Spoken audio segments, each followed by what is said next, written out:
todavía recuerdo ese día como si fuera ayer. El sol de Sevilla se colaba por las persianas de mi habitación, anunciando el inicio de lo que parecía ser un martes cualquiera. Me desperecé lentamente, disfrutando de esos últimos momentos de paz antes de sumergirme en la rutina diaria. El aroma del café recién hecho inundaba la casa, una costumbre que mi cuñada Laura había adoptado desde que se mudó con nosotros hace unos meses. Me levanté de la cama, esperando escuchar el habitual alboroto de mis hijos, Mateo y Lucía, preparándose para ir al colegio. Sin embargo, un silencio inusual reinaba en el pasillo.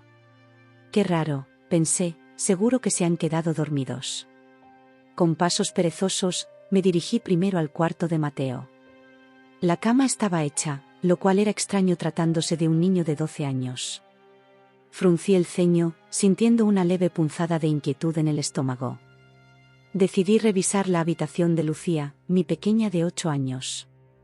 Al abrir la puerta, me encontré con la misma escena, la cama perfectamente hecha y ni rastro de mi hija. La inquietud se transformó rápidamente en preocupación.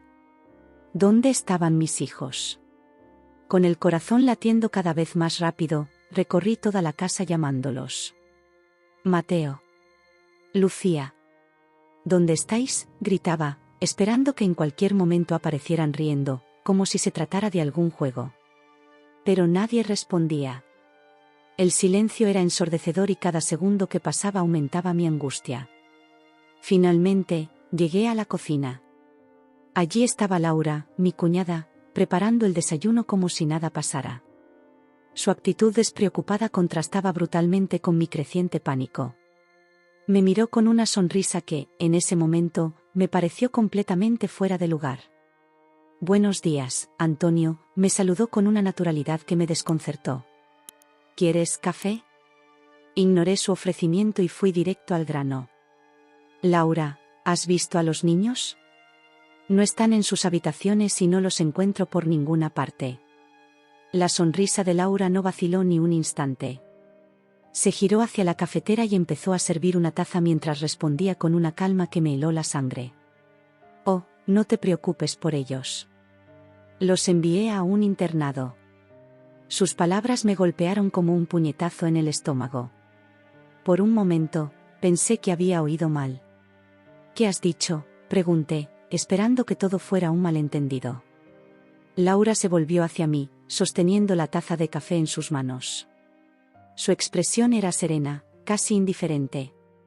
«Dije que los envié a un internado. Era lo mejor para ellos. Tú no puedes cuidar de ellos adecuadamente».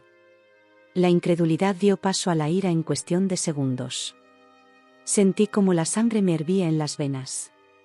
«¿Cómo te atreves?», grité, olvidando por completo cualquier compostura. «¿Con qué derecho decides sobre mis hijos? ¿Cómo pudiste hacer algo así sin consultarme?». Laura dio un sorbo a su café, imperturbable ante mi estallido. «Antonio, seamos realistas. Desde que María murió, has estado perdido. Los niños necesitan estabilidad, una educación adecuada. El internado les dará eso». La mención de María, mi difunta esposa, fue como echar sal a la herida. Sí, su muerte hace 2 años nos había destrozado a todos, pero ¿cómo se atrevía Laura a usar eso como excusa para alejar a mis hijos de mí? «Devuélvemelos», exigí, acercándome a ella con los puños apretados. «Dime dónde están ahora mismo».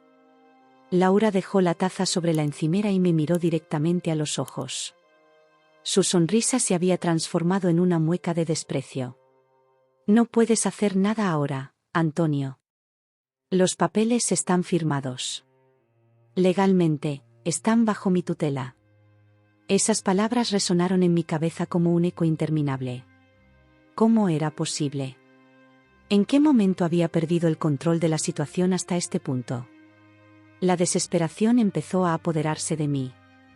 «Esto no puede ser legal», murmuré, más para mí mismo que para ella. «Soy su padre, por el amor de Dios. No puedes simplemente llevártelos así». Laura soltó una risa seca que me erizó la piel. «Oh, pero sí puedo. Y lo he hecho. Deberías agradecérmelo, en realidad». Ahora podrás centrarte en rehacer tu vida sin tener que preocuparte por ellos. La frialdad de sus palabras me dejó sin aliento. ¿Cómo podía pensar que alejarme de mis hijos era hacerme un favor? En ese momento, me di cuenta de que la mujer que tenía delante era una completa desconocida para mí. ¿Dónde estaba la Laura que conocía, la hermana de María que siempre había sido tan cariñosa con los niños? No te saldrás con la tuya, le advertí, luchando por mantener la calma. Haré lo que sea necesario para recuperarlos. Son mis hijos, Laura. Mi familia. Ella se encogió de hombros, como si mis amenazas no significaran nada. Haz lo que quieras, Antonio. Pero te advierto que será una pérdida de tiempo y dinero. Todo está en regla. Salí de la cocina hecho una furia, incapaz de seguir mirando su rostro impasible. Mi mente trabajaba a toda velocidad, tratando de encontrar una solución, una manera de traer a Mateo y Lucía de vuelta a casa. Necesitaba ayuda, asesoramiento legal, lo que fuera. Mientras recorría la casa en busca de mi teléfono, no podía dejar de pensar en mis hijos. ¿Cómo estarían? ¿Tendrían miedo? ¿Pensarían que los había abandonado? La idea de que se sintieran solos y asustados en un lugar desconocido me partía el alma. Encontré el móvil en la mesita de noche y, con manos temblorosas, busqué el número de mi amigo Carlos, abogado de profesión. Mientras esperaba que contestara, mi mirada se posó en una foto familiar que teníamos en la pared. María, los niños y yo, sonriendo en nuestra última vacación juntos antes de que ella enfermara. Se me hizo un nudo en la garganta. Te prometo que los traeré de vuelta, susurré a la imagen de María. No dejaré que nadie nos separe. Juntos superaremos esto, como siempre lo hemos hecho. La voz de Carlos al otro lado de la línea me devolvió a la realidad. ¿Antonio? ¿Qué pasa, amigo? Te noto alterado. Tomé una respiración profunda antes de responder. Carlos, necesito tu ayuda. Es sobre mis hijos. Laura, ella, los ha enviado a un internado sin mi consentimiento. Dice que tiene la tutela legal. Necesito saber mis opciones, cómo puedo recuperarlos. Mientras le explicaba la situación a Carlos, sentía que cada palabra me acercaba un poco más a mis hijos. No importaba lo que costara, no importaba cuánto tiempo llevara, iba a traerlos de vuelta a casa. Laura había cometido un grave error al subestimarme. La lucha apenas comenzaba, y yo estaba dispuesto a todo por recuperar a mi familia. Con cada segundo que pasaba, mi determinación crecía. Mateo, Lucía, papá va por ustedes. Resistan, mis pequeños. Pronto estaremos juntos de nuevo. Las palabras de Carlos resonaban en mi cabeza mientras colgaba el teléfono. Antonio, esto es grave. Necesitamos actuar rápido. Me había aconsejado recopilar toda la documentación posible y buscar cualquier pista sobre el paradero de mis hijos. Con las manos temblorosas, comencé a revolver cajones y armarios, buscando desesperadamente algo que me diera una pista. La casa, normalmente llena de risas y el caos alegre que generan dos niños, ahora parecía un mausoleo. Cada juguete olvidado, cada dibujo en la nevera, era un recordatorio doloroso de la ausencia de Mateo y Lucía. Mientras buscaba, no podía evitar que las lágrimas nublaran mi visión. ¿Cómo había permitido que esto sucediera? Después de horas de búsqueda infructuosa, me dejé caer en el sofá, exhausto y desanimado. Fue entonces cuando lo vi, un sobre asomando debajo de unos papeles en la mesita de café. Con el corazón acelerado, lo abrí. Era una factura del Colegio San Ignacio, un internado en las afueras de Granada. Nunca había oído hablar de él, pero ahí estaba, negro sobre blanco, la prueba de donde Laura había enviado a mis hijos. Sin perder un segundo, llamé a Carlos para informarle del descubrimiento. Es un comienzo, me dijo. Voy a hacer algunas llamadas, ver qué puedo averiguar sobre ese lugar. Mientras tanto, prepárate para viajar. Puede que tengamos que actuar rápido. Empaqué una pequeña maleta con lo esencial, sin saber cuánto tiempo estaría fuera. Antes de salir, me detuve en las habitaciones de los niños. En la de Mateo, Tomé su camiseta favorita del Sevilla FC, en la de Lucía, su peluche de unicornio que nunca dejaba atrás. Quería tener algo de ellos conmigo, algo que me diera fuerzas para lo que estaba por venir. El viaje a Granada fue una tortura. Cada kilómetro que recorría en mi viejo Seat León era un recordatorio de la distancia que me separaba de mis hijos. El paisaje cambiaba gradualmente, los olivares de Jaén dando paso a las estribaciones de Sierra Nevada, pero yo apenas lo notaba. Mi mente estaba fija en una sola cosa: recuperar a Mateo y Lucía. Llegué a Granada entrada la noche. La ciudad, normalmente bulliciosa y llena de vida, me pareció fría y hostil. Me registré en un modesto hostal cerca de la Alhambra, más por necesidad que por elección. Apenas pude dormir esa noche, dando vueltas en la cama, imaginando a mis hijos solos y asustados en un lugar extraño. Al amanecer, estaba ya en pie, listo para enfrentarme al Colegio San Ignacio. El edificio, una imponente estructura de piedra del siglo XIX, se alzaba en las afueras de la ciudad como una fortaleza infranqueable. Respiré hondo, reuniendo todo mi coraje, y me acerqué a la entrada principal. La recepcionista, una mujer de mediana edad con gafas de montura gruesa, me miró con una mezcla de curiosidad y recelo. «Buenos días, ¿en qué puedo ayudarle?» «Buenos días», respondí, intentando mantener la calma. «Soy Antonio Ramírez. Estoy aquí para ver a mis hijos, Mateo y Lucía Ramírez. Fueron ingresados recientemente». La mujer tecleó algo en su ordenador, frunciendo el ceño. «Lo siento, señor Ramírez, pero no tengo registrada ninguna visita programada para esos alumnos hoy». Sentí que la frustración crecía en mi interior. No entiende. No he programado ninguna visita. Soy su padre y exijo verlos ahora mismo. La recepcionista pareció alarmarse ante mi tono. Señor, cálmese por favor. Tenemos protocolos que seguir. No puedo simplemente dejarle entrar sin autorización. Estaba a punto de perder los estribos cuando una voz a mis espaldas me sobresaltó. ¿Señor Ramírez? Soy el director Fernández. ¿Podría acompañarme a mi despacho, por favor? El director era un hombre alto y delgado, con el pelo canoso y una expresión que intentaba ser amable pero que no lograba ocultar su incomodidad. Me condujo por pasillos silenciosos hasta una oficina austera. Señor Ramírez, comenzó una vez que nos sentamos, entiendo su preocupación, pero debe comprender que tenemos que proteger a nuestros alumnos. La señora Laura Gómez, tutora legal de Mateo y Lucía, nos dio instrucciones específicas sobre las visitas. Sentí que la sangre me hervía. ¿Tutora legal? Yo soy su padre. Laura era solo su tía. No tiene ningún derecho a decidir sobre mis hijos. El director Fernández se removió incómodo en su silla. Señor Ramírez, tenemos documentos que indican lo contrario. Si hay algún malentendido legal, le sugiero que lo resuelva por los canales apropiados. Mientras tanto, no puedo permitirle ver a los niños sin la autorización de la señora Gómez. Pasé la siguiente hora argumentando, suplicando, incluso amenazando con llamar a la policía. Pero el director se mantuvo firme. Sin una orden judicial, no podía hacer nada. Salí del colegio derrotado, pero no vencido. Mis hijos estaban ahí, tan cerca y a la vez tan lejos. Podía sentirlos. Me senté en un banco del parque frente al colegio, observando el ir y venir de estudiantes y profesores.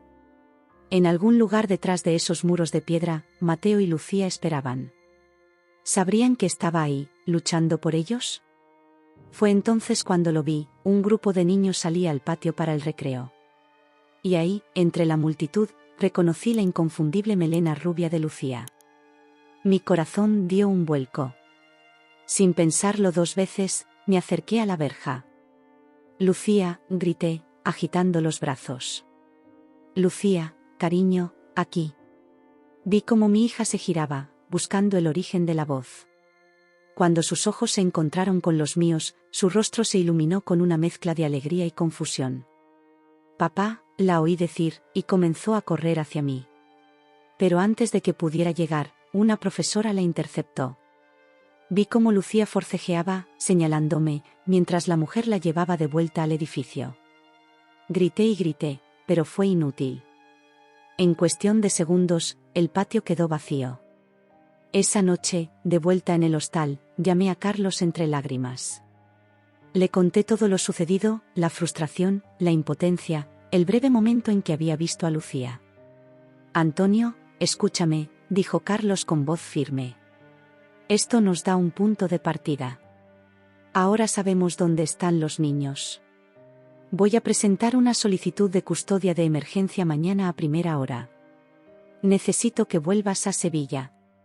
Tenemos que prepararnos para una batalla legal. Regresar a Sevilla sin mis hijos fue lo más difícil que he hecho en mi vida. Cada kilómetro que me alejaba de Granada era como un puñal en el corazón. Pero sabía que Carlos tenía razón. Esta no era una batalla que pudiera ganar solo, necesitaba la ley de mi lado. Los días siguientes fueron un torbellino de reuniones con abogados, declaraciones juradas y papeleo interminable. Carlos trabajaba incansablemente, construyendo un caso sólido para demostrar que Laura había obtenido la custodia de manera fraudulenta. Mientras tanto, intenté mantener la rutina lo mejor que pude. Iba al trabajo, limpiaba la casa, como si en cualquier momento Mateo y Lucía fueran a cruzar la puerta. Sus habitaciones permanecían intactas, esperando su regreso. Una tarde, mientras revisaba viejos álbumes de fotos buscando más pruebas para el caso, encontré una imagen que me partió el alma: María, mi difunta esposa, sosteniendo a Lucía recién nacida, con Mateo de pie a su lado, orgulloso de ser hermano mayor. Recordé ese día como si fuera ayer, la felicidad que sentimos, los planes que hicimos para el futuro. Te lo prometo, María, susurré a la fotografía, las lágrimas corriendo por mis mejillas. Los traeré de vuelta. Nuestra familia volverá a estar unida. Esa noche, acostado en la cama que una vez compartí con María, tomé una decisión. No importaba lo que costara, no importaba cuánto tiempo llevara, iba a recuperar a mis hijos. Laura había subestimado el amor de un padre, y yo estaba dispuesto a mover cielo y tierra para demostrarle lo equivocada que estaba. Con esa determinación ardiendo en mi pecho, me quedé dormido, soñando con el día en que Mateo y Lucía volverían a casa, cuando nuestra familia estaría completa de nuevo. La lucha apenas comenzaba, pero yo estaba listo para enfrentar cualquier obstáculo que se interpusiera en mi camino. Los días se convirtieron en semanas, y las semanas en meses. Cada mañana me despertaba con la esperanza de que ese fuera el día en que finalmente podría abrazar a mis hijos, y cada noche me acostaba con el corazón pesado, pero sin perder la determinación. Carlos y su equipo trabajaban incansablemente, navegando por el complejo sistema legal, buscando cada resquicio que pudiera ayudarnos a recuperar a Mateo y Lucía. Fue un martes por la tarde cuando recibí la llamada que cambiaría todo. Estaba en el trabajo, intentando concentrarme en los planos de un nuevo proyecto de arquitectura, cuando mi móvil vibró sobre el escritorio. Era Carlos. Antonio, lo hemos conseguido, dijo, su voz temblando de emoción. El juez ha fallado a nuestro favor. Has recuperado la custodia temporal de los niños mientras se resuelve el caso. Puedes ir a buscarlos mañana mismo. Sentí que el mundo se detenía. Las palabras de Carlos resonaban en mis oídos, pero me costaba procesarlas. ¿Era posible? ¿Realmente iba a ver a mis hijos después de tanto tiempo? ¿Antonio? ¿Sigues ahí? La voz de Carlos me devolvió a la realidad. Sí, estoy aquí, respondí, notando cómo las lágrimas comenzaban a nublar mi visión. Carlos, yo, no sé qué decir. Gracias. Gracias por todo. No me lo agradezcas todavía, dijo Carlos con una sonrisa en la voz. Guarda esa energía para mañana. Tienes un largo viaje por delante. Esa noche apenas pude dormir. Mi mente no dejaba de dar vueltas, imaginando el reencuentro, preguntándome cómo estarían Mateo y Lucía, si habrían cambiado mucho, si me habrían echado de menos tanto como yo a ellos. Me levanté antes del amanecer, incapaz de esperar un minuto más. El viaje a Granada se me hizo eterno. Cada semáforo en rojo, cada camión lento en la carretera, era una tortura. Quería gritar, acelerar, hacer que el tiempo pasara más rápido. Pero me obligué a mantener la calma. Lo último que necesitaba era un accidente cuando estaba tan cerca de recuperar a mis hijos. Llegué al colegio San Ignacio poco después del mediodía. El edificio, que meses atrás me había parecido una fortaleza infranqueable, ahora se alzaba ante mí como el último obstáculo antes de reunirme con Mateo y Lucía. Respiré hondo y entré. La misma recepcionista de gafas gruesas me recibió, pero esta vez su actitud era completamente diferente. Me sonrió amablemente y me pidió que esperara mientras avisaba al director Fernández. Los minutos que pasé sentado en esa sala de espera fueron los más largos de mi vida. Mis ojos no dejaban de ir del reloj de pared a la puerta por la que en cualquier momento aparecerían mis hijos. El corazón me latía tan fuerte que temía que se me saliera del pecho. Y entonces, finalmente, la puerta se abrió. Papá, fue todo lo que pude oír antes de que dos pequeños cuerpos se lanzaran sobre mí. Mateo y Lucía, mis niños, estaban en mis brazos. Los abracé con fuerza, temiendo que si los soltaba pudieran desaparecer de nuevo. Mis niños, mis pequeños, repetía una y otra vez, besando sus cabezas, sus mejillas, intentando convencerme de que realmente estaban ahí, de que no era un sueño. Cuando por fin nos separamos, pude verlos bien. Mateo había crecido varios centímetros, y su pelo, antes siempre revuelto, estaba perfectamente peinado. Lucía, mi pequeña princesa, tenía el pelo más largo y llevaba un uniforme impecable. Pero sus ojos, esos ojos que tanto había extrañado, seguían siendo los mismos, llenos de amor y ahora de lágrimas de alegría. Papá, te hemos echado tanto de menos, dijo Mateo, su voz quebrándose un poco. Pensábamos que no querías vernos. Esas palabras me partieron el alma. No, mi amor, no. Nunca pienses eso, dije, tomando sus manos entre las mías. He luchado cada día para traeros de vuelta. Vosotros sois lo más importante en mi vida. Lucía, siempre la más emotiva, volvió a abrazarme. Yo sabía que vendrías, papá. Se lo dije a Mateo. Le dije que nuestro papá nunca nos abandonaría. El director Fernández, que había estado observando la escena desde la puerta, se aclaró la garganta. Señor Ramírez, entiendo que este es un momento emotivo, pero hay algunos papeles que debe firmar antes de llevarse a los niños. Asentí, sin soltar las manos de mis hijos. Mientras firmaba los documentos, Mateo y Lucía no dejaban de hablar, contándome atropelladamente sobre sus meses en el internado, sus nuevos amigos, las clases que habían tomado. Y la comida es horrible, papá, se quejó Lucía. Nada como tu tortilla de patatas. Reí, sintiendo cómo la felicidad me inundaba. Bueno, pues esta noche cenaremos tortilla de patatas. Os prometo que será la mejor que hayáis probado nunca. Salimos del colegio con las pocas pertenencias que los niños tenían allí. Mientras caminábamos hacia el coche, no podía dejar de mirarlos, de tocarlos, asegurándome de que realmente estaban ahí, conmigo. El viaje de vuelta a Sevilla fue completamente diferente al de ida. El coche se llenó de risas, de historias, de planes para el futuro. Mateo no dejaba de preguntar por su equipo de fútbol, si podría volver a jugar con sus amigos. Lucía quería saber si su colección de muñecas seguía intacta en su habitación. Todo está como lo dejasteis, les aseguré. Vuestra casa os ha estado esperando. Cuando finalmente llegamos a casa, ya era de noche. Nuestros vecinos, que habían estado al tanto de la situación, salieron a recibirnos. Doña Carmen, la anciana del piso de arriba, no pudo contener las lágrimas al ver a los niños. Don Manuel, el panadero de la esquina, prometió traernos un pan recién horneado por la mañana. Esa noche, mientras preparaba la prometida tortilla de patatas, observaba a Mateo y Lucía redescubrir su hogar. Tocaban todo, abrían cajones, miraban sus juguetes como si los vieran por primera vez. La casa, que durante meses había estado sumida en un silencio opresivo, volvía a llenarse de vida. Cenamos en la terraza, bajo las estrellas de Sevilla. La conversación fluía, interrumpida ocasionalmente por risas o por momentos de silencio en los que simplemente disfrutábamos de estar juntos de nuevo. Cuando llegó la hora de dormir, los niños me pidieron que les leyera un cuento, como solía hacer antes. Me senté en la cama de Lucía, con ella a un lado y Mateo al otro, y comencé a leer El Principito, su historia favorita. En alguna parte del universo existe un planeta del que provino el Principito, leí, sintiendo como los niños se acurrucaban contra mí. Antes de llegar al final del primer capítulo, ambos estaban profundamente dormidos. Con cuidado, llevé a Mateo a su cama y arropé a ambos. Me quedé un momento en el pasillo, escuchando sus respiraciones tranquilas, asegurándome de que estaban bien, de que estaban en casa. Esa noche, sentado en el sofá del salón, rodeado de los juguetes que los niños habían dejado esparcidos, me permití llorar.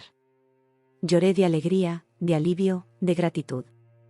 Lloré por el tiempo perdido y por el futuro que teníamos por delante. Tomé la foto de María que teníamos en la mesita y la abracé contra mi pecho. Lo logré, mi amor, susurré. Los traje de vuelta. Nuestra familia está junta de nuevo. Sabía que el camino no había terminado. Aún quedaba un largo proceso legal por delante, tendríamos que lidiar con el trauma que esta separación había causado en los niños, y Laura seguía siendo una amenaza. Pero en ese momento, con mis hijos durmiendo seguros en sus camas, sentí que podía enfrentarme a cualquier cosa. El reencuentro había sido más emotivo y hermoso de lo que jamás hubiera podido imaginar. Era un nuevo comienzo para nuestra pequeña familia, y estaba determinado a aprovechar cada segundo. Mateo, Lucía y yo contra el mundo. Juntos, podríamos superar cualquier obstáculo. Con esa certeza en el corazón, me fui a dormir, sabiendo que por la mañana me despertaría con las risas de mis hijos, el sonido más dulce del mundo. La pesadilla había terminado. Estábamos en casa, estábamos juntos, y eso era todo lo que importaba. Los días siguientes al regreso de Mateo y Lucía fueron como vivir en una burbuja de felicidad. Nos dedicamos a reconectar, a recuperar el tiempo perdido. Jugábamos en el parque, cocinábamos juntos, veíamos películas acurrucados en el sofá. Por las noches, cuando los arropaba, me quedaba un rato más en sus habitaciones, escuchando sus respiraciones tranquilas, asegurándome de que realmente estaban allí, seguros en casa. Sin embargo, sabía que esta paz era frágil. Laura seguía siendo una amenaza, y el caso legal aún no estaba completamente resuelto. Carlos me había advertido que debíamos estar preparados para cualquier cosa. Fue un jueves por la tarde cuando la burbuja finalmente estalló. Estaba en la cocina, preparando la merienda para los niños que acababan de llegar del colegio, cuando sonó el timbre. Al abrir la puerta, sentí como si me hubieran echado un cubo de agua fría. Allí estaba Laura, con su impecable traje de ejecutiva y una expresión que mezclaba irritación y sorpresa. «Antonio», dijo, su voz fría como el hielo. «Veo que has conseguido traer a los niños de vuelta». «¡Qué inesperado!». Por un momento, me quedé paralizado. Parte de mí quería cerrarle la puerta en la cara, otra parte quería gritarle por todo el dolor que nos había causado. Pero sabía que tenía que mantener la calma, por los niños. «Laura», respondí, intentando que mi voz no revelara la tormenta de emociones que sentía. «¿Qué haces aquí?». Ella intentó entrar, pero me mantuve firme en la puerta, bloqueando el paso. «Vengo a ver a mis sobrinos, por supuesto», dijo con una sonrisa que no llegaba a sus ojos. «Supongo que no me negarás ese derecho». «¿Derecho?», repetí, sintiendo como la ira comenzaba a burbujear en mi interior. «¿Te atreves a hablar de derechos después de lo que hiciste?». Laura soltó una risa seca. «Oh, Antonio, no seas tan dramático. Hice lo que creí mejor para los niños. Alguien tenía que pensar en su futuro, ya que tú claramente no estabas en condiciones de hacerlo». Sus palabras me golpearon como una bofetada. Estaba a punto de responder cuando escuché una voz pequeña detrás de mí. «¿Papá?». «¿Quién es?». Me giré para ver a Lucía, que nos miraba con curiosidad desde el pasillo. Al ver a Laura, sus ojos se abrieron de par en par y dio un paso atrás, agarrándose a mi pierna. «Lucía, cariño», dijo Laura, su voz repentinamente dulce. «¿No vas a saludar a tu tía?». Lucía se apretó más contra mí, negando con la cabeza. Sentí como temblaba ligeramente. «Laura, creo que es mejor que te vayas», dije, poniendo una mano protectora sobre el hombro de Lucía. «Este no es un buen momento». La expresión de Laura se endureció. «No puedes alejarme de ellos, Antonio. Son mi familia también». Una familia que no dudaste en destruir, respondí, sintiendo cómo la rabia crecía en mi interior. ¿Tienes idea del daño que has causado? ¿De cómo han sufrido los niños? Laura dio un paso atrás, como si mis palabras la hubieran empujado físicamente. Por un momento, vi un destello de algo, culpa, arrepentimiento, en sus ojos, pero desapareció tan rápido como había aparecido. Esto no ha terminado, Antonio, dijo, su voz baja y amenazante. Volveré con mis abogados. No creas que has ganado. Antes de que pudiera responder, se dio la vuelta y se marchó, sus tacones resonando en el pasillo del edificio. Cerré la puerta y me giré hacia Lucía, que seguía agarrada a mi pierna. ¿Está todo bien, papá?, preguntó, su vocecita llena de preocupación. Me agaché para ponerme a su altura y la abracé fuerte. Sí, mi amor. Todo está bien. No tienes nada de qué preocuparte.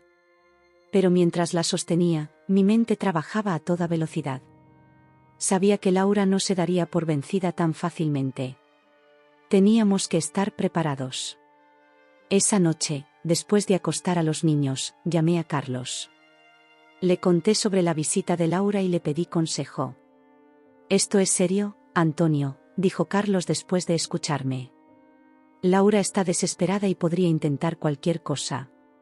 Necesitamos reforzar nuestro caso». «¿Qué sugieres?», pregunté, sintiendo como el peso de la situación volvía a caer sobre mis hombros. «Necesitamos pruebas concretas de que Laura actuó de mala fe al obtener la custodia», explicó Carlos.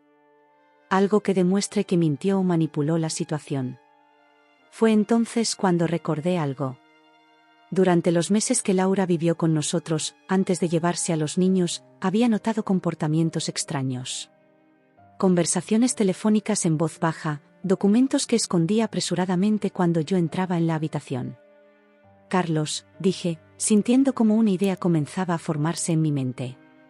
«Creo que sé dónde podríamos encontrar esas pruebas». Al día siguiente, después de dejar a los niños en el colegio, volví a casa y comencé a buscar. Revisé cada rincón, cada cajón, cada carpeta. Estaba a punto de darme por vencido cuando lo encontré, un sobre escondido en el fondo de un viejo baúl en el trastero. Dentro había documentos, correos electrónicos impresos y, lo más importante, una grabación de audio. Con manos temblorosas, la reproduje. La voz de Laura llenó la habitación. «Sí, todo está listo. Antonio no sospecha nada. En cuanto tenga la custodia, moveré a los niños al internado. No te preocupes, me aseguraré de que no pueda encontrarlos». Sentí como si el suelo se abriera bajo mis pies. Aquí estaba, la prueba irrefutable de que Laura había planeado todo desde el principio. La rabia, el dolor y el alivio se mezclaron en mi interior. Sin perder un segundo, llamé a Carlos y le conté sobre mi descubrimiento. «Esto es exactamente lo que necesitábamos», dijo, su voz llena de esperanza. «Con esto, podemos no solo asegurar tu custodia permanente, sino también presentar cargos contra Laura por fraude».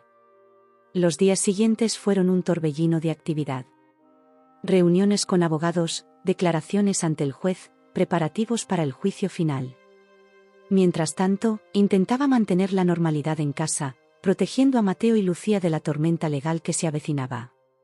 Finalmente, llegó el día del juicio. Me puse mi mejor traje, el mismo que había usado en mi boda con María. Mientras me ajustaba la corbata frente al espejo, sentí su presencia más fuerte que nunca. «Dame fuerzas, amor mío», susurré. El juzgado estaba lleno. Amigos, vecinos, incluso algunos padres del colegio de los niños habían venido a mostrar su apoyo. Y allí, al otro lado de la sala, estaba Laura. Nuestras miradas se cruzaron por un momento, y vi miedo en sus ojos. El juicio comenzó.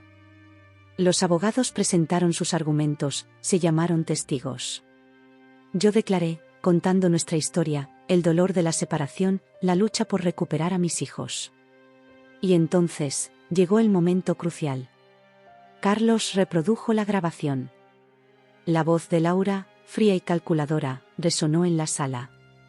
Vi cómo el color abandonaba su rostro, como se hundía en su asiento.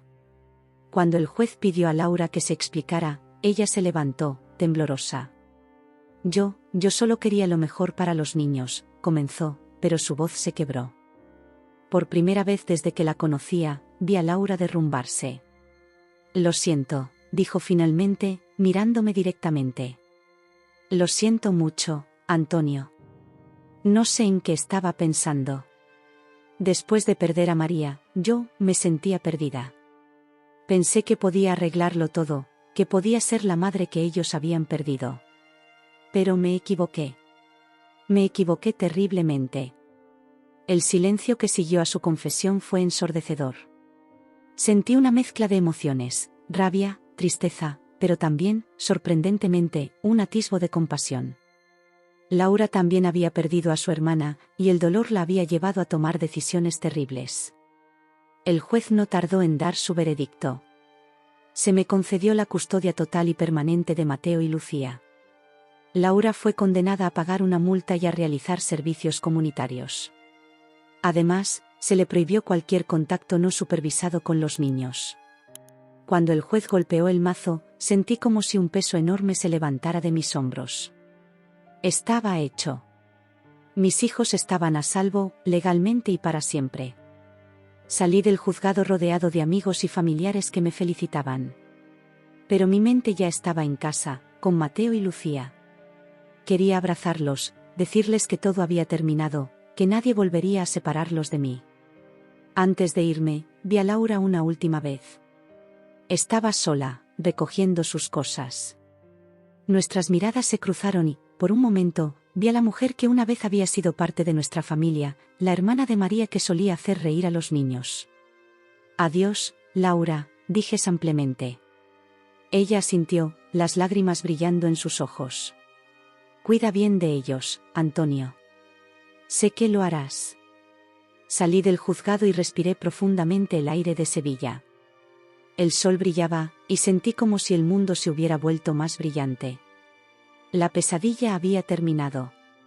Era hora de volver a casa, con mis hijos, y comenzar el resto de nuestras vidas. Mientras conducía de vuelta, pensé en todo lo que habíamos pasado, en lo cerca que había estado de perderlo todo. Pero también pensé en el futuro, en los cumpleaños, las navidades, las vacaciones que nos esperaban. En los momentos de alegría y de tristeza que compartiríamos, en los desafíos que enfrentaríamos juntos. Mateo y Lucía me esperaban en la puerta cuando llegué. Los abracé fuerte, sintiendo sus pequeños corazones latir contra mi pecho. ¿Está todo bien, papá?, preguntó Mateo. Sonreí, sintiendo como las lágrimas de alegría se formaban en mis ojos. Sí, mi amor. Todo está perfecto. Estamos en casa, estamos juntos, y nada volverá a separarnos. Y mientras entrábamos en casa, tomados de la mano, supe que, pasara lo que pasara, enfrentaríamos el futuro unidos. Como una familia. Los días posteriores al juicio fueron como vivir en una nube. La alegría de tener a Mateo y Lucía conmigo, sabiendo que nadie podría separarlos de mí, era indescriptible. Sin embargo, a medida que la euforia inicial se desvanecía, comenzaron a surgir nuevos desafíos. Una tarde, mientras ayudaba a Lucía con sus deberes de matemáticas, mi teléfono sonó. Era un número desconocido, pero algo me impulsó a contestar. ¿Antonio? La voz al otro lado de la línea era apenas un susurro, pero la reconocí de inmediato. Laura. Laura, respondí, sintiendo cómo se me tensaba el cuerpo. ¿Qué quieres? Hubo un largo silencio antes de que ella hablara de nuevo. Necesito verte. Por favor. Hay cosas que necesito explicarte. Mi primera reacción fue negarme rotundamente. Después de todo lo que había pasado, lo último que quería era tener a Laura cerca de nuevo. Pero algo en su voz, una vulnerabilidad que nunca antes había escuchado, me hizo dudar. No sé si es una buena idea, Laura, dije finalmente. Por favor, Antonio, suplicó. Te prometo que no intentaré nada. Solo, necesito hablar contigo. Hay cosas que necesitas saber. Después de pensarlo un momento, accedí a encontrarme con ella en un café cerca de casa. Le pedí a mi vecina, doña Carmen, que cuidara a los niños por unas horas, sin decirles dónde iba realmente. El café estaba casi vacío cuando llegué. Laura ya estaba allí, sentada en una mesa del rincón, con una taza de café intacta frente a ella. Al verla, me sorprendió lo cambiada que estaba. Su habitual aspecto impecable había desaparecido, reemplazado por una imagen de cansancio y derrota. «Gracias por venir», dijo mientras me sentaba frente a ella. «¿De qué se trata todo esto, Laura?», pregunté, yendo directo al grano. Ella tomó un sorbo de su café frío y respiró hondo. «Antonio, hay cosas sobre María, sobre mí, cosas que nunca te conté. Cosas que necesitas saber». Sentí cómo se me aceleraba el corazón. «¿De qué estás hablando?». Laura cerró los ojos por un momento, como si estuviera reuniendo fuerzas. «María y yo, nuestra relación no siempre fue tan buena como parecía. Hubo un tiempo, justo antes de que ella enfermara, en que estábamos distanciadas. Habíamos tenido una pelea terrible». Me quedé en silencio, procesando sus palabras. María nunca me había mencionado ninguna pelea con su hermana. «¿Por qué me cuentas esto ahora?», pregunté. «Porque esa pelea fue por ti, Antonio», respondió Laura, su voz quebrándose. Yo estaba enamorada de ti». Sus palabras cayeron como una bomba. Me quedé paralizado, incapaz de procesar lo que acababa de escuchar. «¿Qué?», logré articular finalmente. Laura continuó, las palabras saliendo de ella como un torrente. «Desde el día que María te presentó, sentí algo por ti. Intenté ignorarlo, de verdad que sí. Pero con el tiempo, esos sentimientos solo crecieron. Un día, no pude más y se lo confesé a María. Fue entonces cuando tuvimos esa pelea terrible. Ella me dijo que me alejara, que no quería volver a verme. Sentí como si el suelo se abriera bajo mis pies. Todo lo que creía saber sobre nuestra familia, sobre María, sobre Laura, se estaba desmoronando. Cuando María enfermó», continuó Laura, «me sentí horrible. Quería estar ahí para ella, para ti, para los niños. Pero ella seguía rechazándome. Solo en sus últimos días me permitió acercarme de nuevo». Las lágrimas corrían libremente por el rostro de Laura ahora. «Después de su muerte, me sentía tan culpable. Pensé que si hubiera estado más presente, si no hubiera causado esa pelea, tal vez las cosas habrían sido diferentes. Y entonces te vi, luchando por mantenerte a flote, cuidando de los niños, y todos esos sentimientos volvieron a surgir. Así que decidiste llevarte a mis hijos», dije, sintiendo como la ira comenzaba a crecer en mi interior. Laura negó con la cabeza frenéticamente. No era así. Al principio, realmente creía que estaba haciendo lo mejor para ellos. Pensé que podía ser la madre que habían perdido, que podía darte el espacio para sanar. Pero me equivoqué terriblemente. Me levanté de la silla, incapaz de seguir escuchando. Mi mente era un torbellino de emociones, ira, confusión, tristeza. «Antonio, por favor», suplicó Laura, agarrando mi brazo. «Sé que lo que hice es imperdonable. Pero necesitaba que supieras la verdad. Necesitaba liberarme de este peso». La miré, realmente la miré, por primera vez en mucho tiempo. Vi el dolor en sus ojos, el arrepentimiento, la desesperación. Y aunque una parte de mí quería odiarla, otra parte entendía el tormento por el que había pasado. «Laura», dije finalmente, «agradezco que me hayas contado esto. Pero necesito tiempo para procesarlo. Por favor, no vuelvas a contactarme. Si alguna vez estoy listo para hablar de nuevo, yo te buscaré». Salí del café sintiéndome como si hubiera envejecido 10 años en una hora. Caminé sin rumbo por las calles de Sevilla, intentando darle sentido a todo lo que había escuchado. El sol se estaba poniendo, tiñendo el cielo de naranja y rosa, pero yo apenas lo notaba. Mis pasos me llevaron al río Guadalquivir. Me apoyé en la barandilla del puente, mirando el agua fluir tranquilamente. Pensé en María, en los momentos felices que habíamos compartido, en los planes que habíamos hecho para el futuro. ¿Habría sido todo una mentira? ¿Había habido siempre esta sombra sobre nuestra relación? Y luego pensé en Laura. En su confesión, en el dolor que había cargado durante tantos años. No podía perdonar lo que había hecho, el daño que había causado a mis hijos, pero quizás podía entender un poco mejor el porqué. Mientras el sol desaparecía en el horizonte, tomé una decisión. El pasado era el pasado. No podía cambiar lo que había sucedido, pero podía elegir cómo avanzar. Mi prioridad eran Mateo y Lucía, y nada, ni siquiera estas revelaciones, cambiaría eso. Volví a casa justo cuando las primeras estrellas aparecían en el cielo.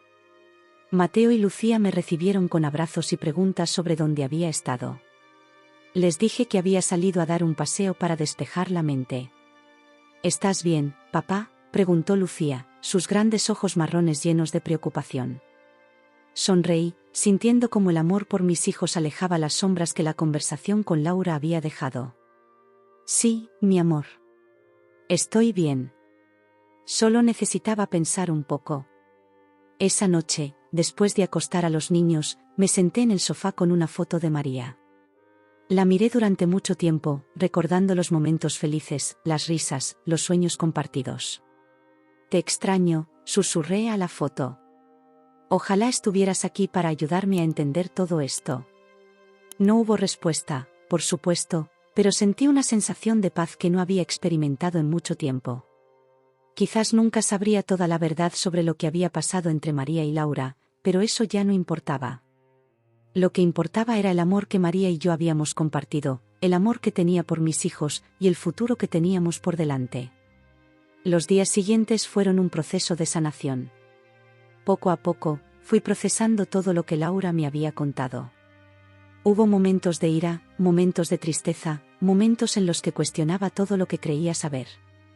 Pero con cada día que pasaba, me sentía más en paz con la situación.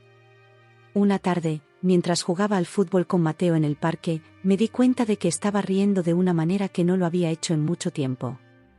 Lucía estaba sentada bajo un árbol, dibujando con sus nuevos lápices de colores, su ceño fruncido en concentración de una manera que me recordaba tanto a María. Fue en ese momento cuando realmente entendí que, a pesar de todo el dolor y la confusión, teníamos un futuro brillante por delante. Las revelaciones de Laura habían sacudido mi mundo, sí, pero también me habían liberado de una manera que no esperaba. Ya no tenía que preguntarme por qué había actuado como lo hizo. Podía dejar ir el pasado y concentrarme en el presente. Esa noche, mientras cenábamos tortilla de patatas, la favorita de los niños, Mateo me preguntó si alguna vez volveríamos a ver a la tía Laura. Me quedé en silencio por un momento, pensando cuidadosamente mi respuesta. No lo sé, cariño, dije finalmente. La tía Laura hizo algunas cosas que nos lastimaron mucho. Pero también está pasando por momentos difíciles. Tal vez, con el tiempo, podamos encontrar una manera de perdonar. Lucía, siempre la más empática, asintió solemnemente.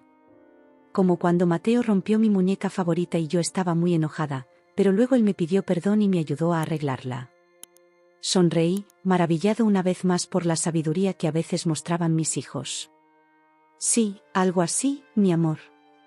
A veces, perdonar es difícil, pero puede ayudarnos a sanar. Mientras recogíamos la mesa después de la cena, sentí una oleada de gratitud por estos dos pequeños seres que habían sido mi ancla durante los momentos más difíciles. A pesar de todo lo que habíamos pasado, seguían siendo niños felices y cariñosos.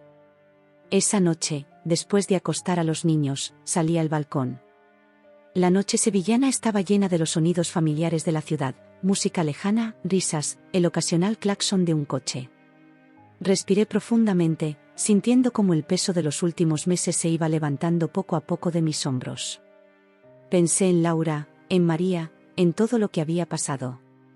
El dolor seguía ahí, pero ya no era tan agudo.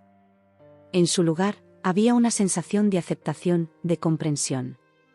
Todos cometemos errores, todos tenemos secretos y dolores que nos impulsan a actuar de maneras que no siempre entendemos. Miré hacia el cielo estrellado y, por un momento, sentí como si María estuviera allí conmigo. No de una manera sobrenatural, sino en los recuerdos que compartíamos, en el amor que habíamos construido juntos, en los hijos maravillosos que habíamos criado. Estaremos bien, susurré al aire nocturno. Todos estaremos bien. Y por primera vez en mucho tiempo, realmente lo creí. El futuro, que una vez me había parecido tan incierto y aterrador, ahora se extendía ante mí lleno de posibilidades. Sabía que habría desafíos por delante, pero también sabía que los enfrentaríamos juntos, como una familia. Con una última mirada a las estrellas, volví adentro. Mañana sería un nuevo día, un nuevo capítulo en nuestra historia. Y estaba listo para escribirlo, con todo el amor, la compasión y la fuerza que había descubierto en mí mismo a lo largo de este difícil viaje. El tiempo, dicen, lo cura todo. Y aunque no estoy seguro de que eso sea completamente cierto, sí puedo decir que el paso de los días, las semanas y los meses nos fue trayendo una nueva normalidad, una en la que el dolor del pasado se fue difuminando, dando paso a nuevas esperanzas y alegrías. Los meses siguientes a la revelación de Laura fueron un periodo de ajuste para todos nosotros. Mateo y Lucía, con la resiliencia propia de los niños, parecían adaptarse mejor que yo. Sus risas volvieron a llenar la casa, sus peleas por el control remoto o por quién se bañaba primero se convirtieron en música para mis oídos. Era la prueba viviente de que, a pesar de todo, la vida continuaba. Una mañana de sábado, mientras desayunábamos churros con chocolate en nuestra cafetería favorita de la Plaza de España, Lucía me sorprendió con una pregunta. «Papá», dijo, con un bigote de chocolate que la hacía parecer aún más pequeña de lo que era, «¿crees que algún día volveremos a ver a la tía Laura?» Me quedé helado por un momento, la taza de café a medio camino de mis labios.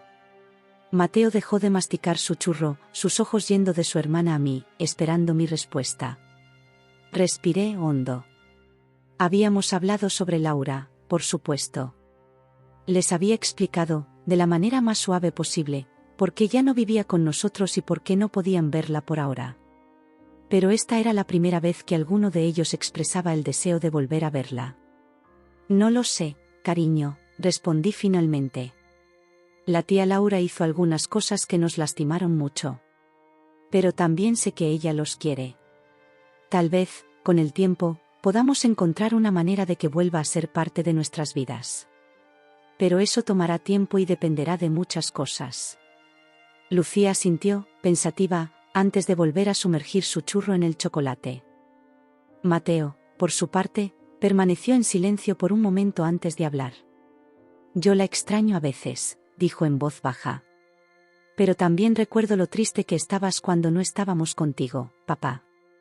No quiero que vuelvas a estar triste así». Sentí como se me formaba un nudo en la garganta. Extendí mis brazos y atraje a mis dos hijos hacia mí, sin importarme que estuviéramos en medio de la cafetería. «Los amo tanto», les dije, besando sus cabezas. «Y les prometo que haremos lo que sea mejor para todos nosotros, ¿de acuerdo?» Ambos asintieron, y pronto volvieron a sus churros y a su animada discusión sobre qué hacer esa tarde. Pero sus palabras se quedaron conmigo, dando vueltas en mi cabeza durante días. Fue una semana después cuando, casi sin darme cuenta, me encontré marcando el número de Laura. Sonó 3 veces antes de que respondiera. «¿Antonio?» Su voz sonaba sorprendida, casi temerosa.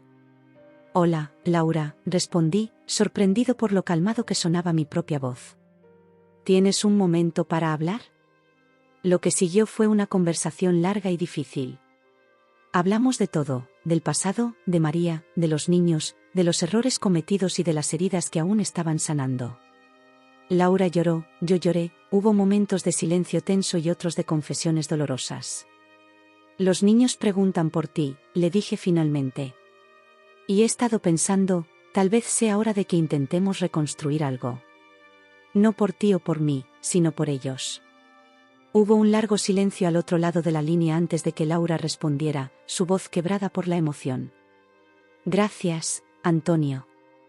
No sabes lo que eso significa para mí. Haré lo que sea necesario, lo que tú creas que es mejor para los niños». Acordamos ir paso a paso.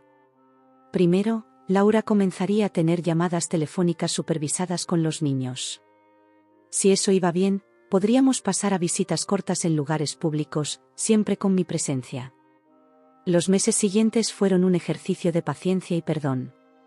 Hubo momentos difíciles, por supuesto. La primera vez que Laura vio a los niños en persona, en un parque cerca de casa, Mateo se mostró distante y Lucía lloró. Pero con el tiempo, las cosas fueron mejorando. Laura demostró un verdadero cambio. Respetó cada límite que establecí, nunca intentó forzar las cosas y siempre puso las necesidades de los niños por delante de las suyas. Poco a poco, la vi transformarse de nuevo en la tía cariñosa que los niños recordaban. Un día, casi un año después de esa primera llamada telefónica, estábamos todos en casa celebrando el cumpleaños de Lucía. Laura estaba allí, ayudando a decorar el pastel, riendo con los niños. En un momento, nuestras miradas se cruzaron y vi en sus ojos un agradecimiento silencioso. Asentí levemente, sintiendo que finalmente habíamos llegado a un lugar de entendimiento mutuo. Esa noche, después de que todos se habían ido y los niños estaban dormidos, exhaustos por la emoción del día, me senté en el balcón con una copa de vino. Miré hacia las estrellas, pensando en todo lo que habíamos pasado para llegar a este punto. «Lo logramos, María», susurré al aire nocturno. «No ha sido fácil, pero lo logramos». Los años siguientes trajeron sus propios desafíos y alegrías. Mateo entró en la adolescencia con toda la rebeldía y los cambios de humor que eso implica. Lucía descubrió una pasión por la pintura que nos llenó la casa de lienzos coloridos. Yo volví a enamorarme, para mi propia sorpresa, de una compañera de trabajo llamada Elena, que trajo una nueva luz a nuestras vidas. Laura siguió siendo una presencia constante, aunque ya no vivía con nosotros. Se convirtió en la tía divertida que llevaba a los niños al cine o les ayudaba con proyectos escolares complicados. Nunca volvimos a ser la familia que éramos antes, pero encontramos una nueva normalidad, una en la que todos teníamos nuestro lugar. Hubo momentos en los que el pasado volvía a asomarse. A veces, en medio de una cena familiar, notaba cómo la mirada de Laura se perdía en el vacío, o cómo su sonrisa flaqueaba por un segundo. En esos momentos, sentía una mezcla de compasión y un eco lejano del dolor pasado. Pero esos momentos se fueron haciendo cada vez más raros con el paso del tiempo.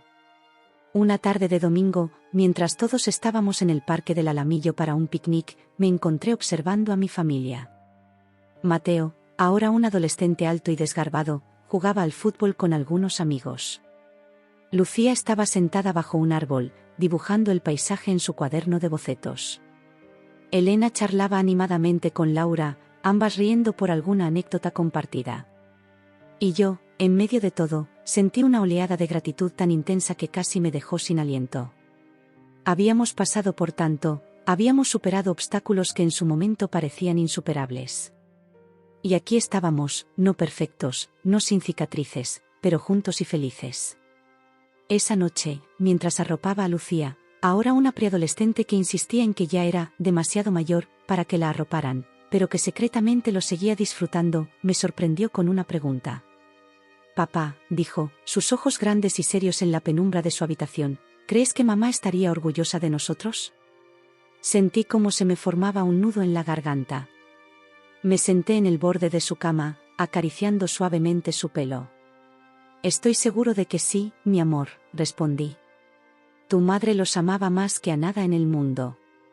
Estaría tan orgullosa de la niña increíble en la que te has convertido, de lo valiente y fuerte que has sido». Lucía sonrió, esa sonrisa que me recordaba tanto a María que a veces me dejaba sin aliento. «La echo de menos», dijo en voz baja. «Yo también, cariño», respondí. «Todos los días. Pero, ¿sabes qué? Ella sigue con nosotros. En ti, en Mateo, en los recuerdos que compartimos. Y en el amor que nos tenemos los unos a los otros». Lucía asintió, satisfecha con mi respuesta. Me incliné para darle un beso de buenas noches y salí de su habitación, cerrando suavemente la puerta tras de mí. En el pasillo, me encontré con Mateo, que acababa de salir del baño. A sus 15 años, ya era casi tan alto como yo. «¿Todo bien, papá?», preguntó, notando probablemente la emoción en mi rostro. «Todo perfecto, hijo», respondí, poniendo una mano en su hombro. «¿Qué te parece si mañana vamos a jugar al fútbol, solo tú y yo? Como en los viejos tiempos». Su rostro se iluminó con una sonrisa. «Claro. Pero prepárate para perder, viejo». Reí, dándole un pequeño empujón juguetón. «Ya veremos, jovencito. Ya veremos». Esa noche, acostado en la cama junto a Elena, que dormía plácidamente, reflexioné sobre el camino que habíamos recorrido. Había habido momentos en los que pensé que no lo lograríamos, momentos en los que el dolor y la desesperación amenazaban con consumirme. Pero aquí estábamos, no solo sobreviviendo, sino viviendo, amando, creciendo. Pensé en María, en la vida que habíamos planeado juntos y que se vio truncada demasiado pronto.